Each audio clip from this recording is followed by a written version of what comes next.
Moi, c'est Anto. Moi, c'est Val. Pour nous, un fourgon, c'est pas uniquement un véhicule. C'est un espace à imaginer, à transformer et à optimiser. Et c'est exactement ce qu'on fait ici. On transforme vos fourgons en vraies petites maisons roulantes.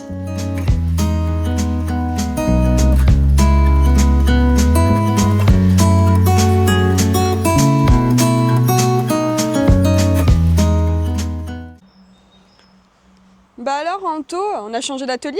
Ouais. Tu l'as déplacé? Là-bas, c'est vide. Il reste plus que la merde à vider. Eh Tu vois des ouais. montagnes qui dépassent là, sur l'entrepôt Bon, de de là, gauche. on voit pas trop, mais c'était là. Elle était là, Il y a l'airstream. des montagnes à gauche là à jeter. Ouais, dans sa chambre.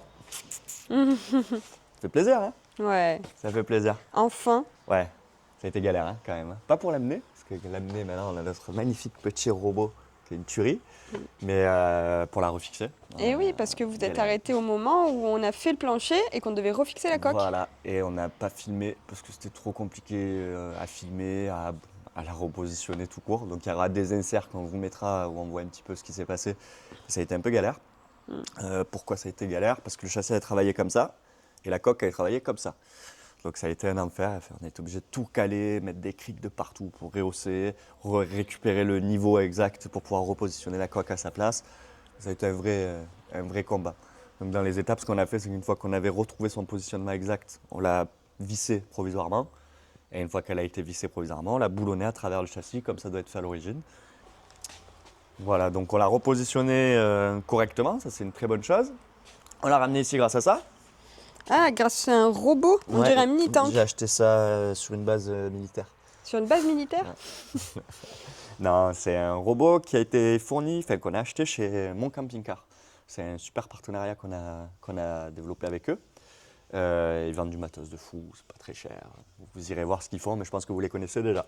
Donc du coup voilà, petit robot, super efficace, télécommande, tu bouges au millimètre près, c'est trop pratique. Donc ça c'était vraiment inévitable. Ensuite on avait repositionné, mais ça tu l'avais vu, le stabilisateur. Donc là tout est neuf, ça fait plaisir. Voilà. Et après, qu'est-ce qui s'est passé? On a commencé à bosser à l'intérieur. Hein. Donc toi, tu t'étais arrêté, je pense, au plancher. On voit déjà du câblage. Ouais, tu vas voir, il y a beaucoup de trucs. Donc on avait posé le plancher, ça vous l'avez vu. On s'est occupé des pneus et des amortisseurs. Donc on a réussi à trouver une correspondance de taille américaine pour les pneus. Parce que je crois qu'on avait laissé le truc en suspens, on ne savait pas si on changeait les jantes ou non. Au final, on a conservé les jantes d'origine. On a trouvé des correspondances de pneus en pouces en taille européenne. Donc on a changé, on reste avec des chambres à air, on a mis les chambres à air à neuf. Pneus, il n'y en a qu'un de neuf pour l'instant, c'était le temps de faire l'essai, mais ça marche nickel. Donc là, on va changer les 3 autres. Et après, les amortisseurs, je suis trop content, on a réussi à trouver aux US avec tous les kits de cylindre block, machin. Donc tout est reparti à neuf, il ne reste plus que le freinage, mais ça va suivre. Et après, on va passer à l'intérieur, hein. Je vais te montrer tout ça, il y a plein de trucs à voir. Allez, viens.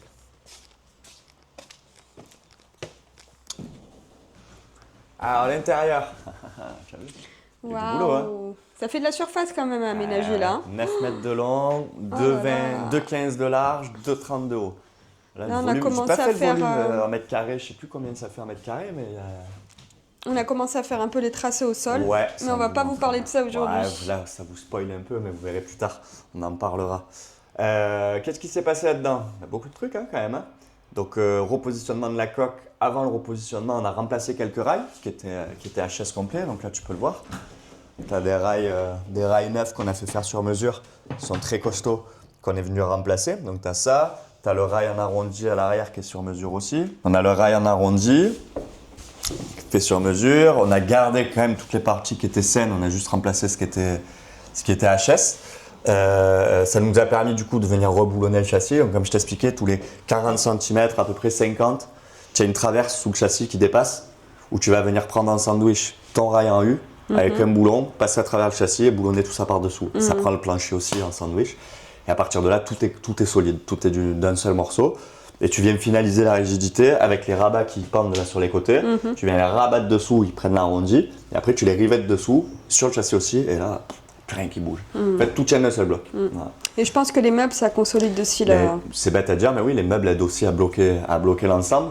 Donc ça a été un combat quand même pour la remettre à sa place, mais par des petits repères qu'on s'était placés et des marques du temps qui ont laissé des endroits, enfin des marques sur les tôles, on a pu récupérer le positionnement exact. Mais voilà, on l'a monté, descendu 10 fois. On a pour ça qu'on passé n'a pas 3 filmé. jours dessus. 3 jours, on a passé 4 ou 5 jours dessus à la remettre en place. Donc elle est montée, descendue un paquet de fois, je te le dis. Mais c'est bon, c'est fait. Une bonne chose de faite. On a réussi, je suis très content, parce que ça c'était un gros stress. On a cru qu'on n'allait pas y arriver pendant un moment. Et C'est voilà. pour ça qu'on n'a pas trop filmé, on était en stress un peu quand même. Exactement, ouais. Puis il y avait le mariage, on s'est mariés. Et oui, monte ta belle bague, waouh. Donc il y avait tout en même temps, donc du coup on a laissé un peu en stand-by tout ça avant le mariage quand même, c'était pas le temps de se faire mal ou de se prendre la tête. Et après on s'est remis à fond et voilà, on a transpiré, mais c'est fait, on y arrive toujours. Donc après qu'est-ce qui s'est passé? On a démonté les 2 fenêtres, qu'on va condamner. Je t'expliquerai pourquoi, quand on passe au positionnement des meubles, pourquoi est-ce qu'on les condamne. Mais du coup tu vois il n'y a plus de cadre de fenêtre ici et ici, donc ça saute. Et ensuite on a surtout, avant de démonter les fenêtres, je vous dis quand même tout ce qui s'est passé, on a démonté toute la merde qu'il y avait dedans. Donc il y avait les 2 dômes, ça c'est pas des merdes, on les conserve.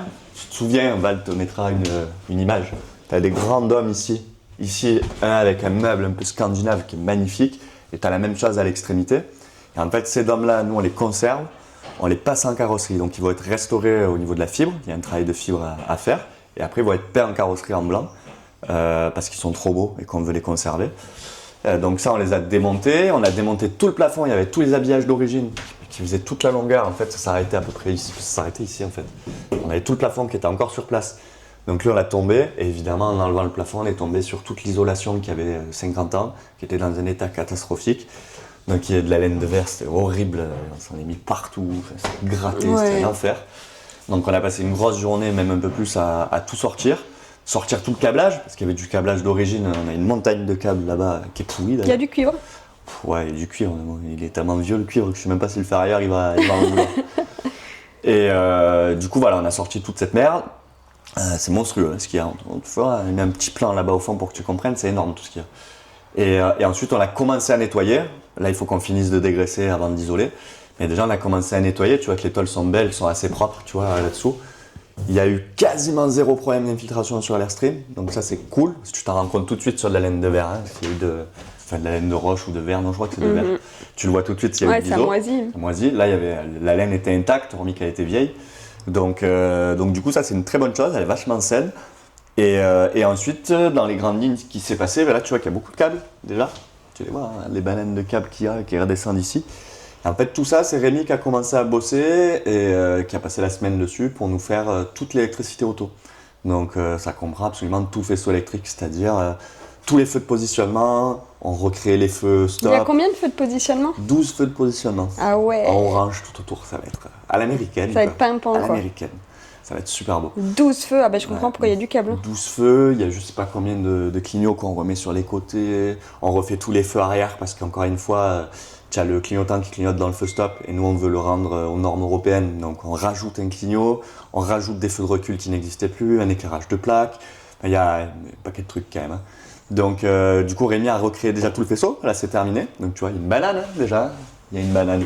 Tout tombe ici et là après tout ça, ça partira sur une broche de caravane en fait, tu vois, un faisceau d'attelage, enfin un attelage de caravane. Donc du coup voilà, c'est déjà une très bonne chose de faite. Il n'y a plus que les trous à percer et sortir les appareils, tu vois, les petits trous, hop, sortir les câbles où ça doit sortir. Donc voilà, ça c'est plutôt cool. Et pour l'instant, c'est à peu près tout ce qui s'est passé. C'est déjà pas mal, hein. Ça s'est passé beaucoup. Même si vous n'avez pas vu grand chose là pendant un mois, ne vous inquiétez pas, on avance. Donc là maintenant, prochaine étape, on finit de tout dégraisser. Et ensuite, on va pouvoir enfin commencer l'isolation. Et dans les prochaines vidéos, on vous parlera du positionnement. Parce que là, tu te spoil un peu en voyant des tracés. Tu te dis, c'est quoi tous ces carrés au sol là? Mais on a validé ensemble avec le client tous les positionnements des éléments, donc des meubles, du salon, de la salle de bain, et ainsi de suite. Donc on est trop content, ça va être trop beau. Il y a des options de fou, les gars, qui arrivent. J'en spoil une, ouais, on a une. Vas-y. Un petit comptoir, manche debout, et le comptoir il se lève, et il y a une télé qui sort sur un vérin électrique avec une télécommande. Parce que là, Val, toi, t'es dans le salon. Là. Ouais. Je spoil pas plus.